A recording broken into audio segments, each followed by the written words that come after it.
Each year, Microsoft Research hosts hundreds of influential speakers from around the world, including leading scientists, renowned experts in technology, book authors, and leading academics, and makes videos of these lectures freely available.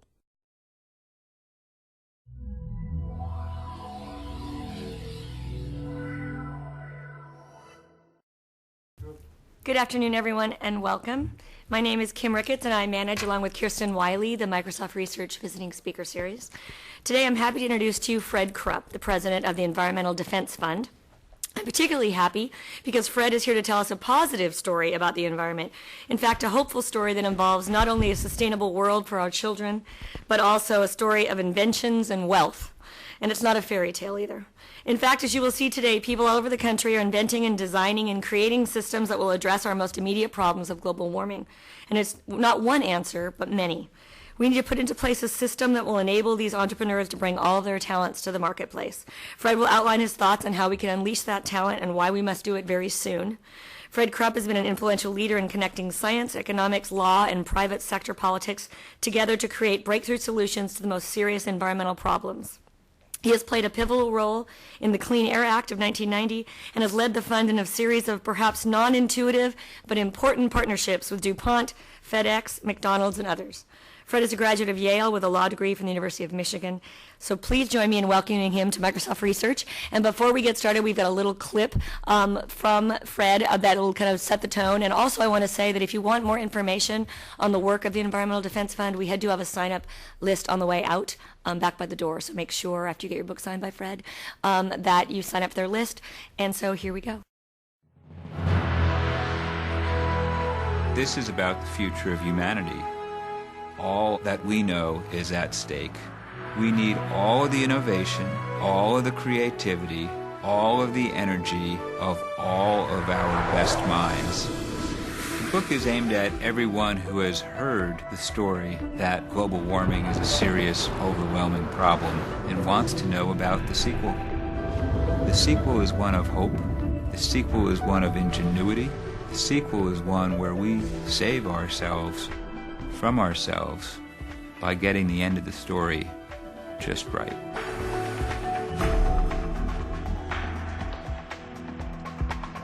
America's best and brightest entrepreneurs are developing ideas today to ensure we have a clean energy future. The idea that we could take sugar and use yeast to digest it into fuels. You can make the same chemicals that are in petroleum using yeast. The idea of blending silicon into ink to print inexpensive solar cells. We use printing technologies that we've developed that allows us to put down silicon as a liquid. Or the idea of harnessing the immense power of ocean waves to produce clean electricity. AquaBuoy is a wave energy conversion device. It generates electricity by converting up and down motion of the waves into pressurized water, which is then fed into turbine to generate electrical power. You have to have a vision for renewable energy, and then you have to have a passion to do it. Bernie Carl has passion to burn. His Chena Hot Springs Resort in the remote Alaskan wilderness is a world-class proving ground for geothermal energy. Power from Chena's hot springs heats 40 buildings, keeps an ice hotel frozen in the summer, warms 2 large greenhouses in the frigid winter, and generates electricity throughout the year. Nature teaches us everything. Everything's provided for us. But people have to open their eyes. Why not do something that's right and make money at it? As an investment opportunity, the remaking of our energy infrastructure will dwarf the development of the personal computer or even the development of the internet, because this is a trillion-dollar market, a multi-trillion-dollar market.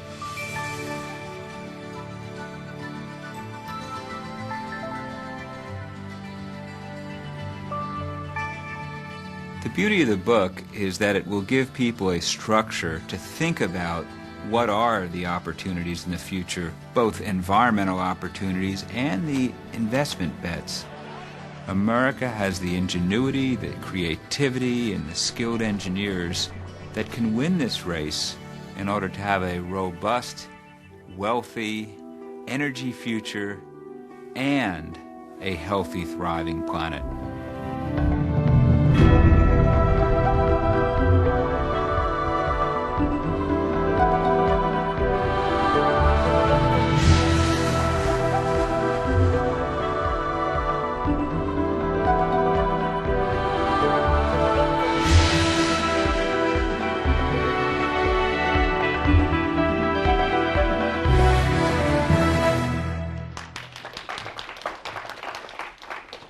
Thanks. It's a delight to be here at Microsoft. Thank you, Kim, for the great introduction, and thank you for really getting the theme right, because this really is Earth the sequel. And sometimes people ask me, well, what the heck does that mean? And you all have figured out that it means we all know the current story of doom and gloom, melting glaciers, rising sea levels, dying coral reefs. But the sequel is really the story of how we get ourselves out of this fix. And it may sound counterintuitive, because I think anyone who's analyzed this problem has figured out that the profit motive has gotten us into this hole. And yet I'm here to tell you that I think profit and innovation are what's going to get us out of this hole. In fact, I think they are the only things that can get us out of this hole. Now, it starts with the need for government to do something. And I'm an environmental lawyer. That's how I was trained. And so I know that the role of government is key here.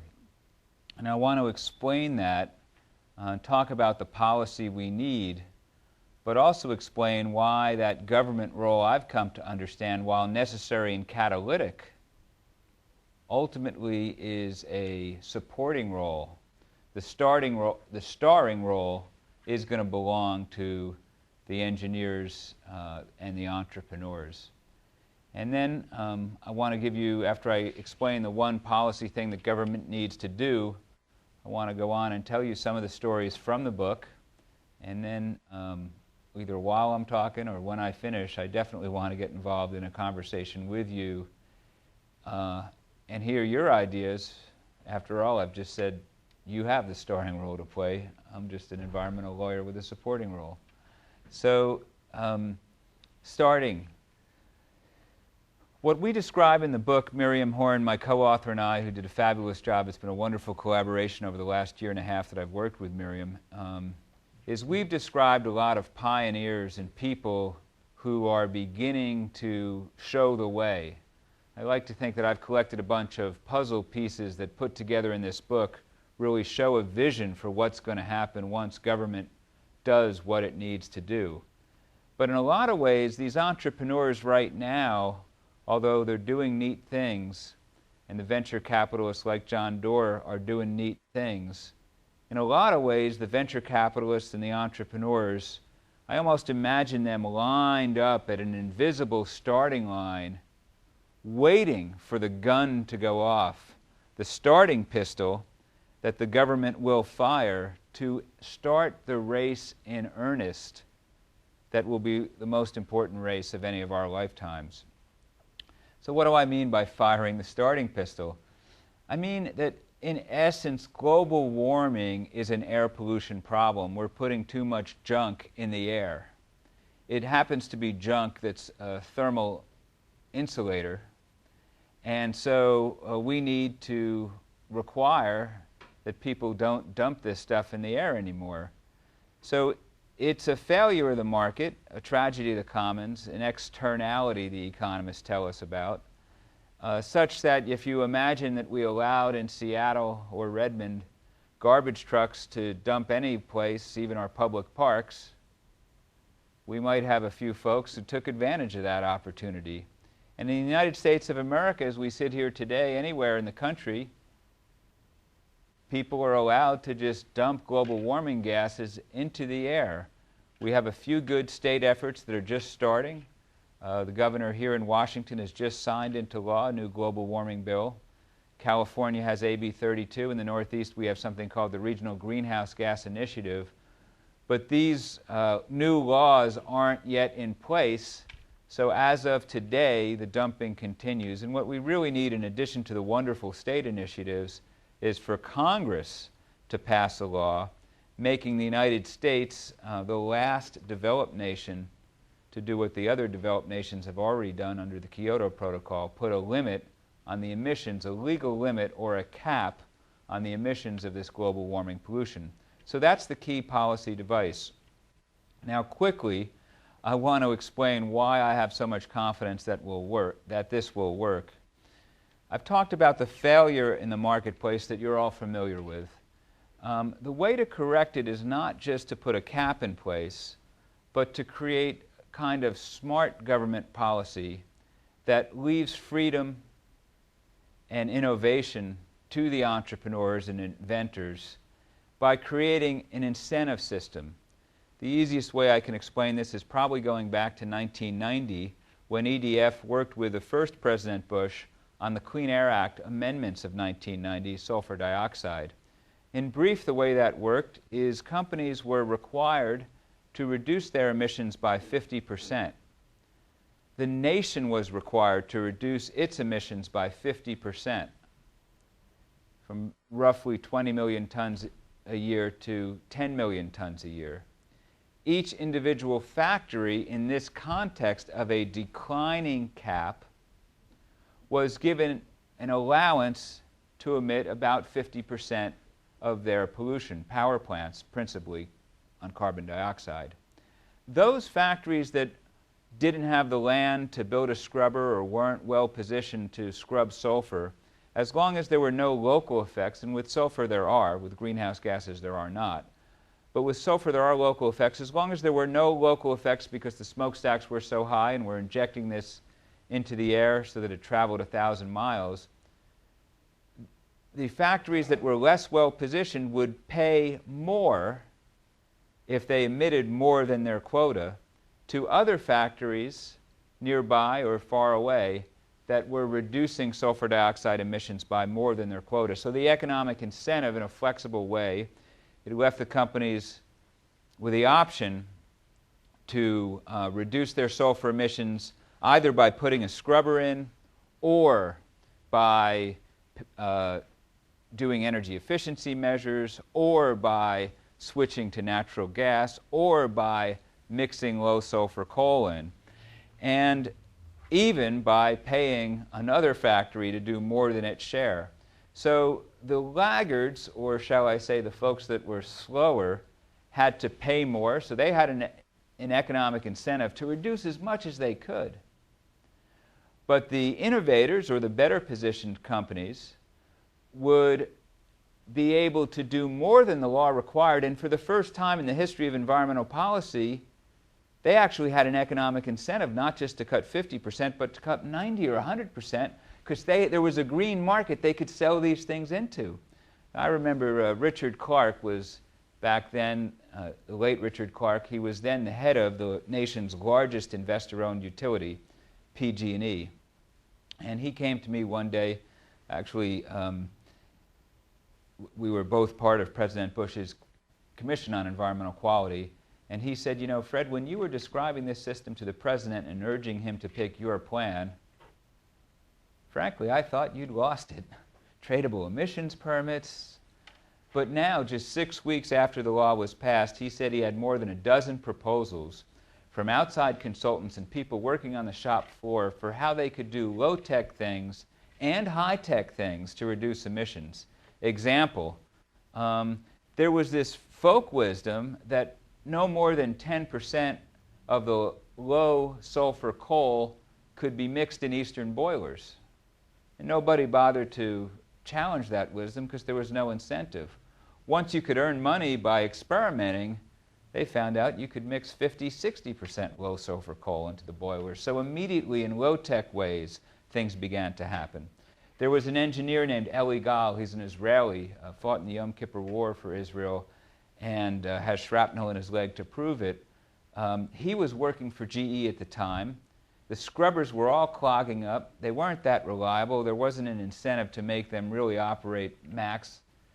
They would gunk up all the time. Companies would have to buy two, redundancy, to make sure that they were in compliance. After the law was passed, Eli Gal and his team figured out, because their customers were demanding, how to make these scrubbers really hum the technology was improved tremendously.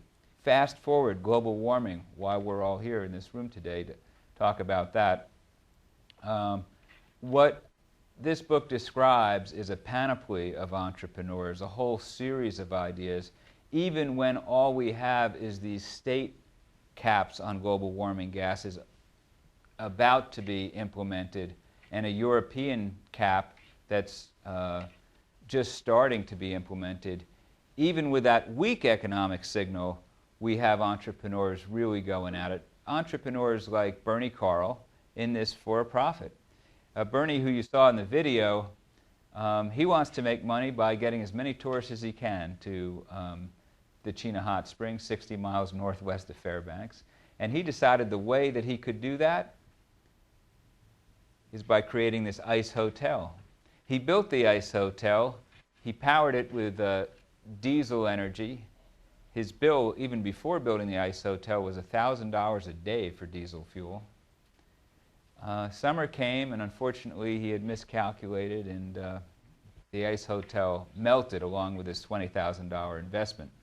Forbes magazine took notice. They called it the dumbest business idea of the year. But Bernie was an American entrepreneur. He would not be daunted. He had this vision that people would come if he could figure out a way to do this. So he took the not-so-hot water from the hot springs at Chena and figured out a way to run chillers and kept that ice hotel frozen all year round. He also figured out that he had 40 buildings. He could power them all with electricity if he could figure out how to generate electricity. People told him it couldn't be done. This temperature was, the water was half the temperature that had ever been used before to generate electricity. But he found out through some engineers that United Technologies was working on some stuff, and he teamed up with United Technologies. They built generating systems there for the first time anywhere in the world. And now all of his electricity comes from warm water. And people are flocking to the hot springs to see the ice hotel. His vision became very real. He's making a pile of money. But more than that, United Technologies has started a whole new division to export these devices all over the world. These are the beginnings of things that are happening even before we've corrected the economics. We talk about solar energy. You saw Conrad Burke on the screen. He and his team, I met the ink engineer in Portland, Oregon a couple of nights ago.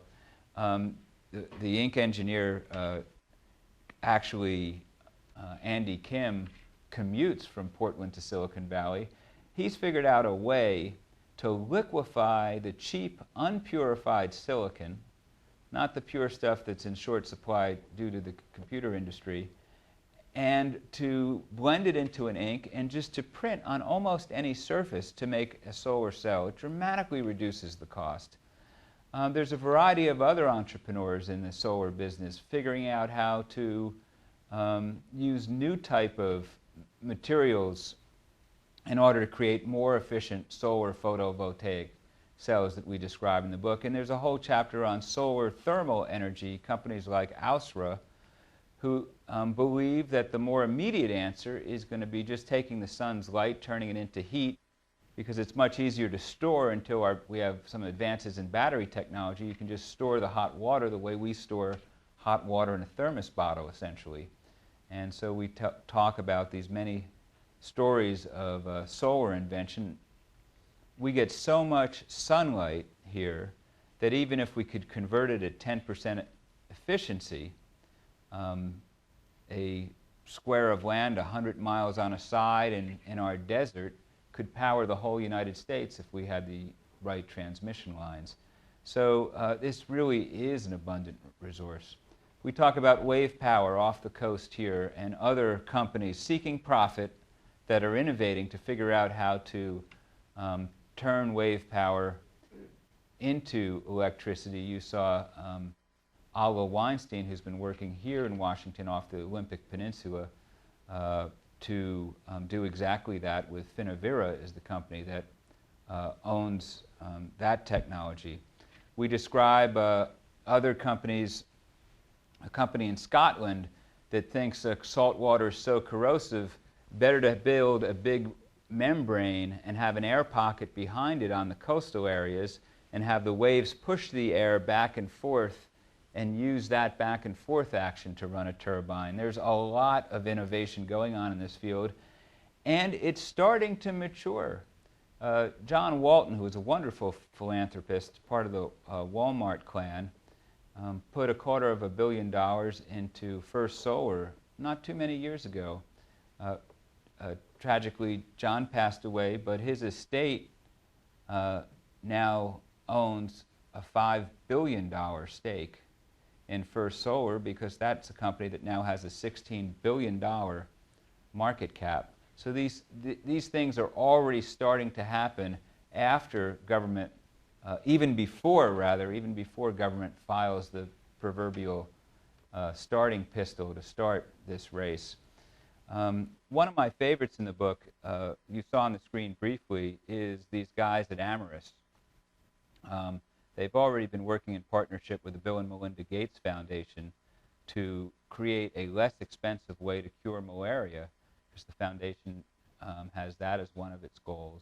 And it looks like they will take about $200 million a year out of the cost of producing artemisinin, which is the drug that, with malaria becoming increasingly resistant to quinine, is needed to do this. They've licensed it to a company that will licensed the technology to a company that will distribute this cure in Africa for free. These guys are amazing. They test all their equipment by brewing beer in it first. So you walk into this place in Emeryville, California, it just has a fabulous aroma. Having cured malaria, they're now figuring out how to end the nation's addiction on imported oil. And they're using the latest software, programming. They're basically programming, is the way they refer to it, bioengineering yeast, to turn sugar into gasoline and jet fuel. They think they'll be able to, I don't know if they'll be able to, but they're aiming to be able to bring the cost of doing this down to $2 a gallon by 2010. And if so, they aim to be a $10 billion company by 2012. They're really remarkable, with some real success under their belts already. So these are the stories in the book. Energy efficiency, we also deal with how this policy would give an incentive for energy efficiency. Tropical rainforests, deal a little bit with the international question. It's not good enough for just the United States to do this. Clearly we need the same sorts of limits in developing countries as well. We can talk more about that if you want. But fundamentally, what we need to do is have a government policy that corrects the market flaw, so we can use one of the greatest forces that we've ever seen on this planet, entrepreneurial capitalism, to solve one of the greatest threats we've ever seen on this planet. So it may sound counterintuitive, but I think that the profit motive that got us into this fix is what will get us out of this fix. That the government and environmental lawyers like myself will end up playing really a supporting role. The starring role belongs to folks like you. I think we are within just 18 to 24 months of government doing what needs to be done, because John McCain and Hillary Clinton and Barack Obama all are in favor of adopting a policy exactly as I've described. So this race is about to start.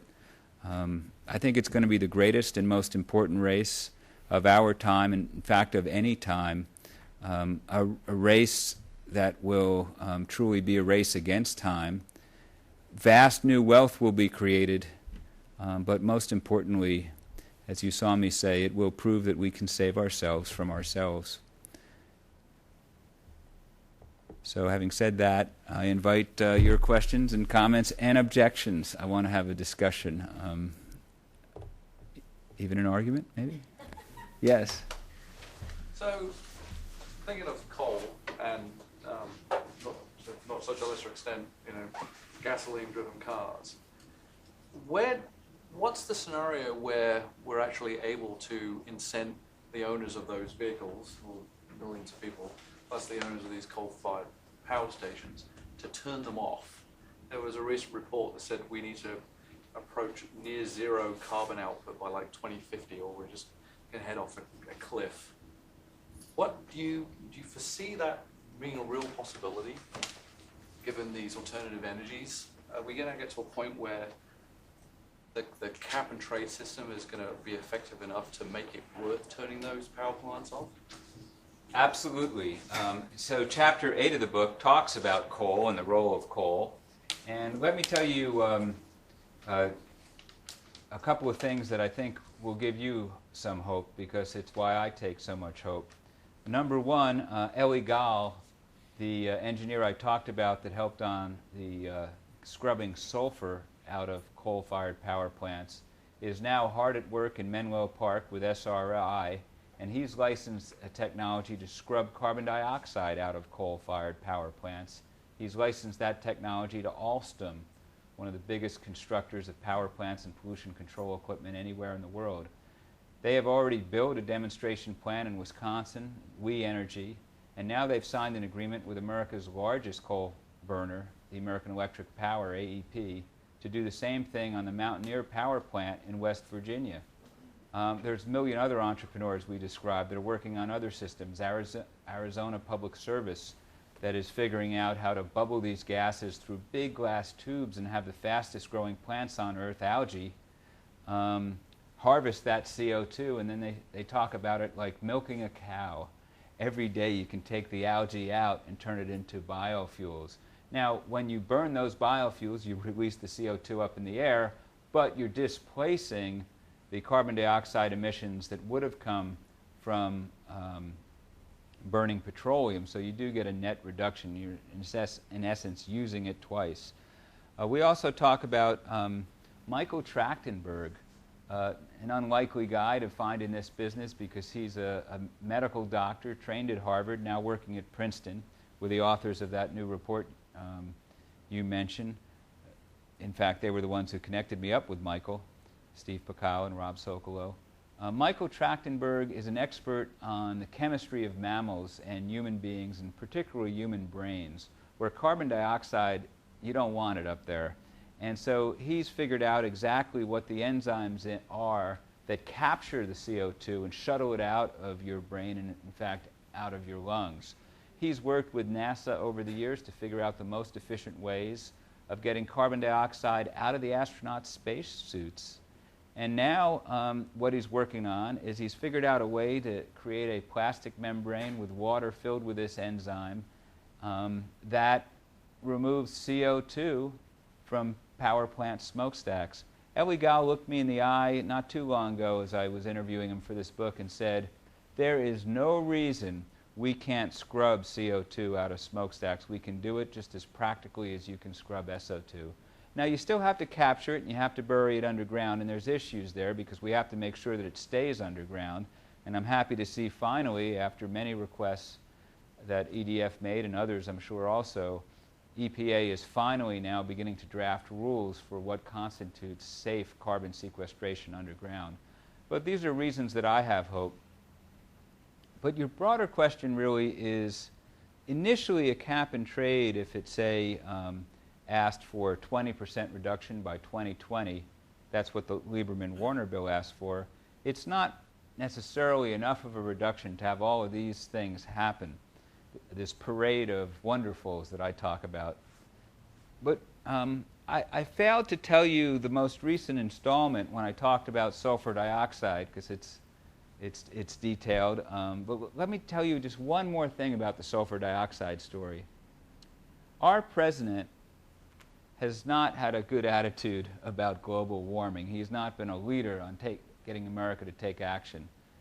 He has, however, done a couple of good things on the environment that haven't received a lot of notice. One was creating a big park in the Northwest Hawaiian Islands that EDF was involved in advocating for. And the other is the anecdote I'm about to share. In February of 2005, he personally approved EPA ordering an additional 70% cut in sulfur dioxide emissions from power plants in the eastern 29 states. That may surprise you. So we went from 10 million from 20 million tons to 10 million tons, and now we're on our way to going to 3 million and change nationwide. An additional 70% cut. Why? Why in this context? I'll tell you why. Because the acid rain emissions trading system, the entrepreneurs, the invention, the flexibility, reversing the incentives, taking the incentives that were wrong and turning them, flipping them on top, on their head, harnessing entrepreneurs to do the right thing, proved that it was so cheap to get sulfur out of the smokestacks that the controversy evaporated, and he was able to order another 70% cut. So I say, let's give capitalism a chance by getting the incentives right, and then watch. What's going to happen is we'll reduce the cost and increase the political will to have the cuts that are mandated match the cuts that the scientists tell us are necessary. Yes? So you talked about how we can reduce emissions in coal plants, but that doesn't necessarily address, so as an environmental lawyer, you must be aware of the amount of environmental damage that gets done from the mining of coal, especially in the south with the mountaintop mining. Basically, just pull the mountaintop off, throw it in the valleys, and take the coal. So, you know, and one of the effects of that, of course, is that you are now destroying a lot of green plants and things that could actually absorb carbon dioxide. And so, you know, where's the incentive? I mean, how do we? Where's the incentive to shift from a coal-based electrical generation process to something else that would be obviously less devastating than something like that? And I can't even imagine what it's like in China right now. Yeah, no, it's a great question. You're absolutely right that there's a lot of other problems involved in mining coal, and our nation has not regulated the mining of coal anywhere near the way it should. And I've been to places that you're describing in Appalachia, so you know I've seen it. So we absolutely do need to tighten those regulations. There's no excuse. EDF has been involved in lawsuits to stop mountaintop mining. So I absolutely share your concern. I would say this, though, 50% of our electricity in the nation comes from coal, and we have to find ways to get the reductions we need as soon as possible. So while we've been involved, you may remember our involvement in the TXU case when TXU was bought out by KKR, we've been involved in stopping the construction of new capacity. We also have to deal with existing capacity and figuring out a way to clean that up. And so in the short term, as the renewables are coming online, cleaning up the existing capacity turns out to be an important way to get the reductions we need.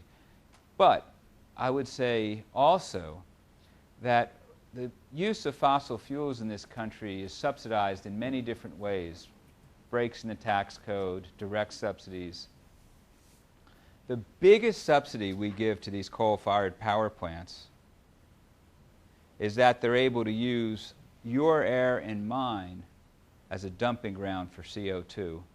So while we correct the rules on mountaintop mining and do the other things we should do, don't doubt for a moment that when we take this subsidy away and level the playing field, we make solar energy, advanced biofuels, wind power, wave power, all of these alternatives suddenly much more competitive because we level the playing field. Yep. We level the playing field in the US. What about China, India, where even Germany uses tons and tons of coal? They have a much better policy towards renewables than we have here.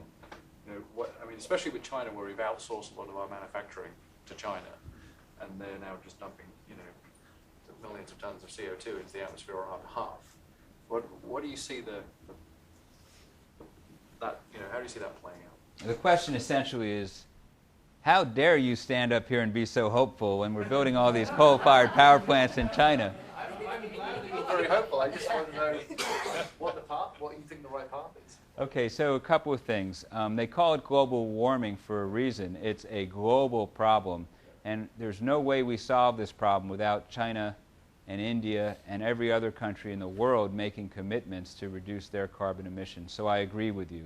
That's number one. You're absolutely spot on. Second, we do have some encouraging initiatives in the private sector from companies like Walmart. Lee Scott gave a speech just a few weeks ago saying that they are going to begin demanding that their major suppliers disclose their carbon emissions and reduce their carbon emissions, and I think that's positive.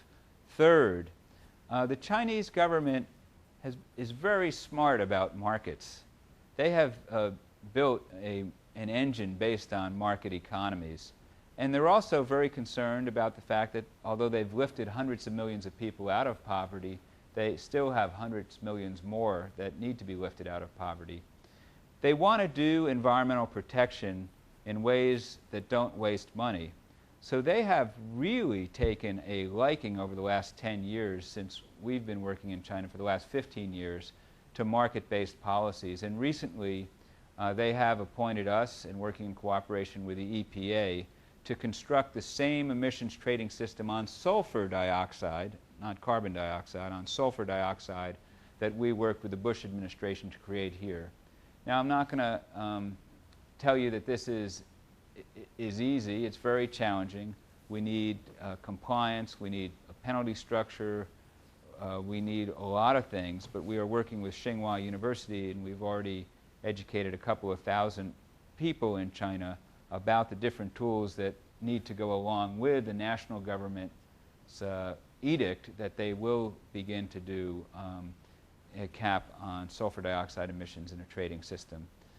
Ultimately, there's no question that we need China to make commitments on carbon dioxide too. How does that happen? That's really the essence of your question. I've been buying time here. But here's the answer. One, right now the focus of the whole world's opinion is on the United States because we're the last outlaw developed country that hasn't put a cap on carbon. Once we act, not only do I think we have a good chance of inspiring China to act, because right now, the conversations I've had, they say, you're a smart country, you're a rich country, and you have no limit. Once we act, we have a chance of inspiring them to act, but also we have the focus of world opinion shifts away from us in the crosshairs to them. But more than that, I'm going to give you one more answer, which is a lot of our senators have been thinking about this very thoughtfully, and a lot of our companies have too. So there's an idea that's been put forward by AEP, the coal-burning utility that serves the steel-making community in the industrial Midwest, and the International Brotherhood of Electrical Workers, one of the powerful unions in our country. Together, they put forward a concept, and it's now reflected in the Lieberman-Warner Climate Security Act, which is the first global warming law ever to pass out of the Senate Environment Committee, thanks to Senator Barbara Boxer's leadership, and is due for a vote on the Senate floor in May or June. What this provision says, that was initially advanced by American Electric Power and IBEW, it says if within a set number of years, I believe 7 years, if China does not take a cap, there are consequences. Now, some advocated the consequences be we get rid of our cap. But in the nuclear arms diplomacy, we'd call that idea MAD, mutually assured destruction. So that's not what they put in the law. What AEP advocated instead was that if China isn't operating under a cap within a set number of years, and the number of years is under discussion now among senators, then when they export steel to the United States, or a car that contains steel, or any other product, the production of which cause global warming pollution, they would have to export with it a carbon reduction credit, internationally certified, scientifically verified, to level the playing field. And in that way, we are not only relying on diplomacy and carrots, but we also would be, if this were passed, brandishing a bit of a stick to get something to happen. So this is another reason I have confidence that we go and they will go. You know, it's not just China, as most of you know, is now in the process of passing us in total annual emissions. I think they already have. It was a year ago. They reckon they're growing 10 times faster than we are. Yes, by some reports, it's hard to know for sure. They're already past us. You're absolutely right.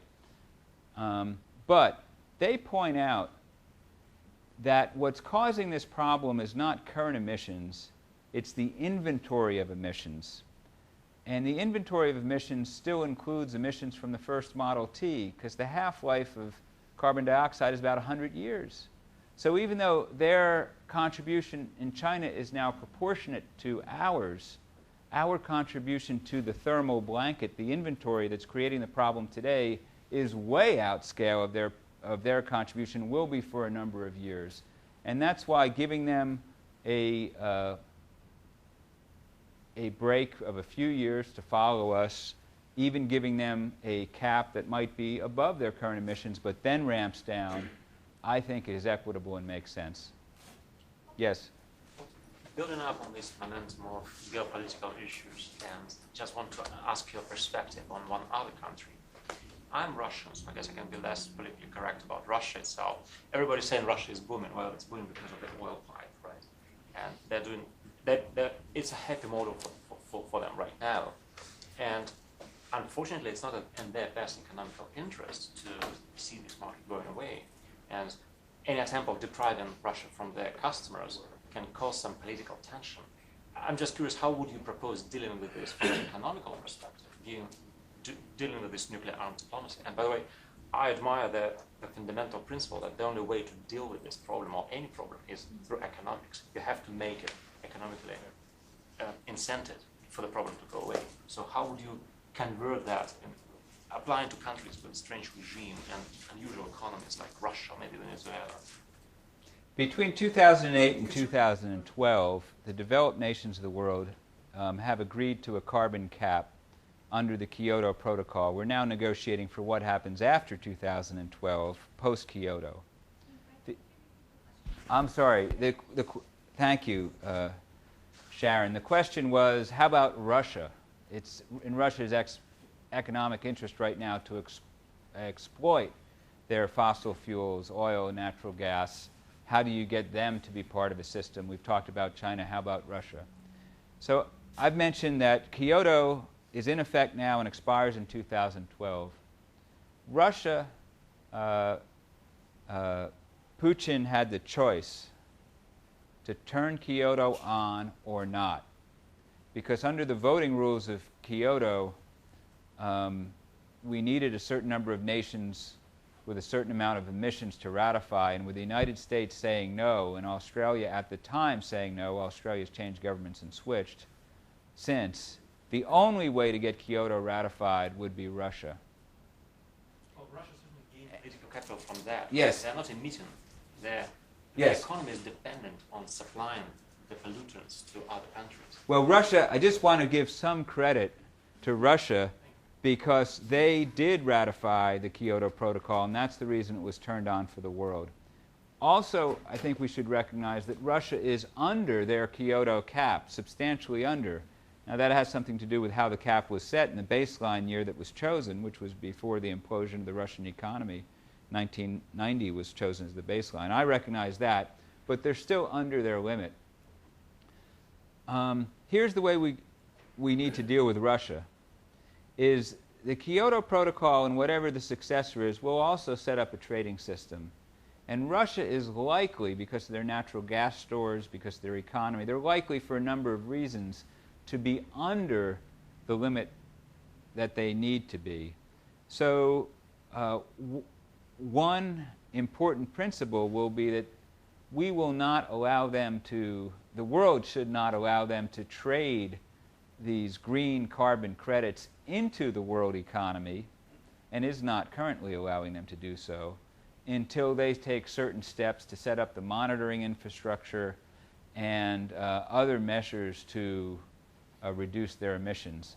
To the extent that they export natural gas and oil, as long as they're exporting that to countries that are on this declining diet, this declining cap, it's okay. The caps themselves will take care of that.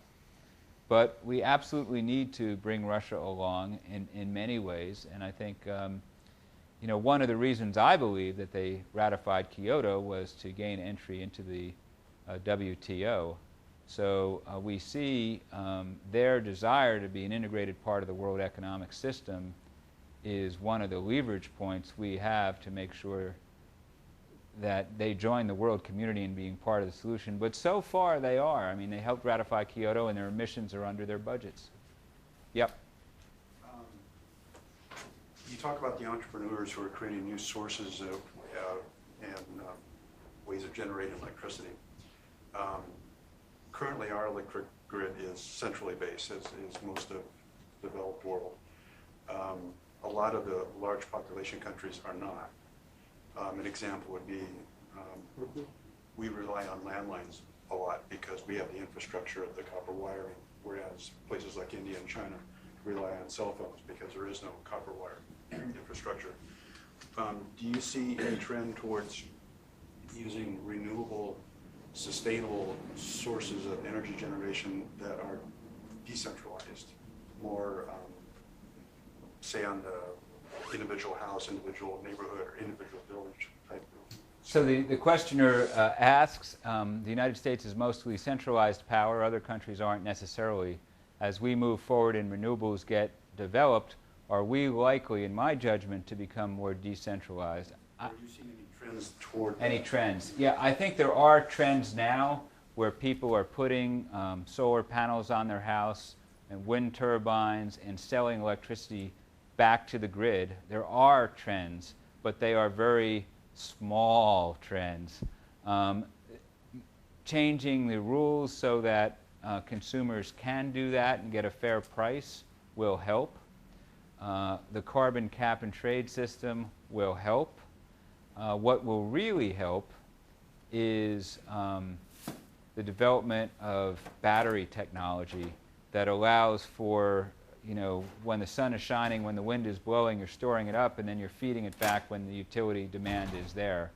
And I think we're about to see some breakthroughs in battery technology. They've been predicted for 30 years, but this time, from what I read, they really are closer.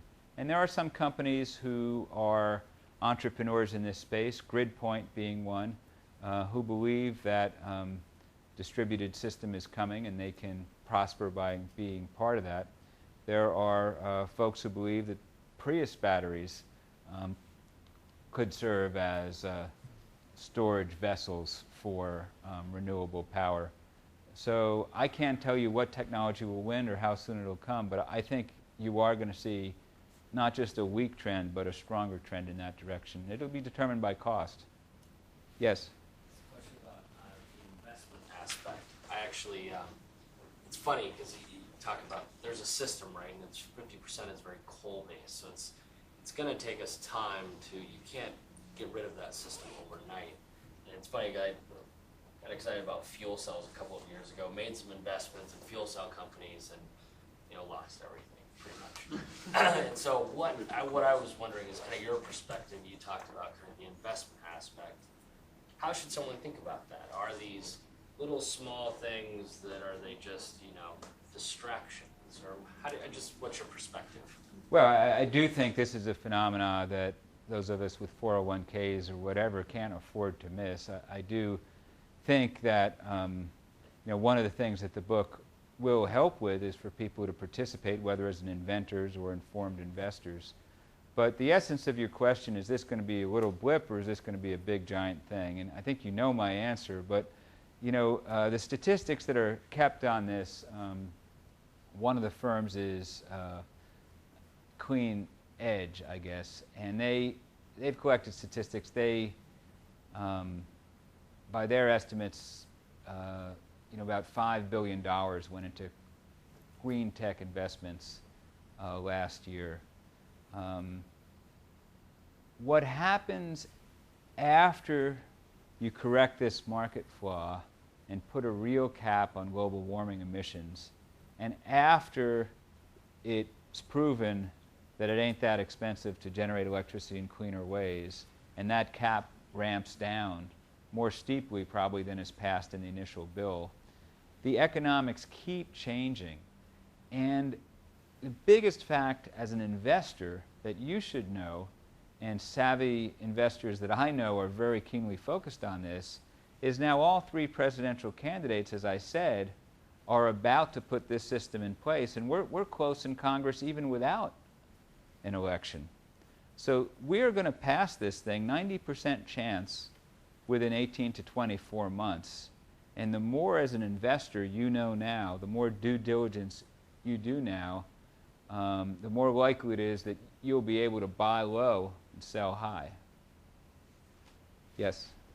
I wonder if do you ever worry about secondary effects that we might not have realized? An example being, we all thought, hey, let's go to ethanol because it's good for the environment, and so the farmers moved to corn, and now wheat costs a lot, and people are cost of food is going up, and maybe at some point we're going to all starve while we can still drive to work. And are there those kind of secondary effects that we're not thinking of that are going to hurt us in the end? So just so everyone hears the question is really about secondary effects. Am I worried about the fact we could be solving global warming and creating other problems? Absolutely. We have to make sure that we have other safeguards, like the discussion on mountaintop mining, in place for secondary effects. We absolutely need to be sure. But the example you pick, and I'm glad you brought up conventional ethanol, is a very interesting one. Because when we take the sugar from corn kernels and turn it into ethanol, we're creating a fuel that has all sorts of challenges with it. It mixes with water. You can't use the traditional infrastructure to pipe it around. And it turns out, especially if you make the ethanol with coal-fired power, it actually is a negative contributor to global warming. So how did we get into this fix? Well, it wasn't because of global warming that ethanol was advocated for. It was because of a lobby, including corn farmers and ADM, and some theory that it would take us off of imported oil, which turns out also to be at best a marginal contribution and at worst a negative contribution. There's a learning here. And the learning is when we have our government, whether they're appointed officials, people that work at the EPA, wonderful people, elected officials, picking winners and losers, we tend invariably to pick losers at the expense of a lot of money out of taxpayers' pockets. So much better if we all rally around what do the scientists tell us we need to reduce. Let's have government do what only government can do, correct this externality, put a cap on global warming pollution, keep score as to what really reduces pollution, and then let entrepreneurs sort out which are the best technologies which really reduce carbon. And then we don't repeat the conventional ethanol mistake. We have time for... Yeah, maybe one more question. Okay. So, which countries are leaders in environmental sustainability in both legislation and innovation?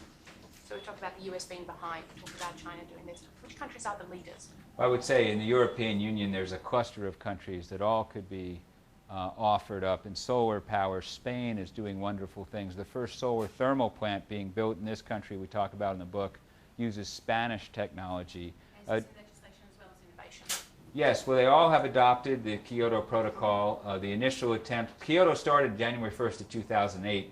They started in 2005. They didn't get it quite right. They over-allocated the baseline, and so there was more supply of these carbon credits than there should have been to reduce pollution and to create a market. So they made some mistakes. They've corrected those. So in legislation, yes, and in technology. Germany's given a big boost to wind power and solar power. The way they've done it, I'm not sure is ideal. We talk about it in the book. They've had these feed-in tariffs that guarantee in some places 50 cents a kilowatt hour. But what you have when you have a mandate like that for specific technologies at exorbitant cost is you have solar panels going up in places without much sunshine, or wind turbines going up in places without much wind. So while some of these laws have been leading laws and good and has helped get the business up to economies of scale, going forward we really need to put the emphasis on the problem we need to solve, not picking the technology. We crank down on allowing global warming pollution, maybe down to zero, and we let the technologies that can compete, because when we impose exorbitant costs on ratepayers, we do not create the political will to continue the job. Thank you very much. It's been a delight.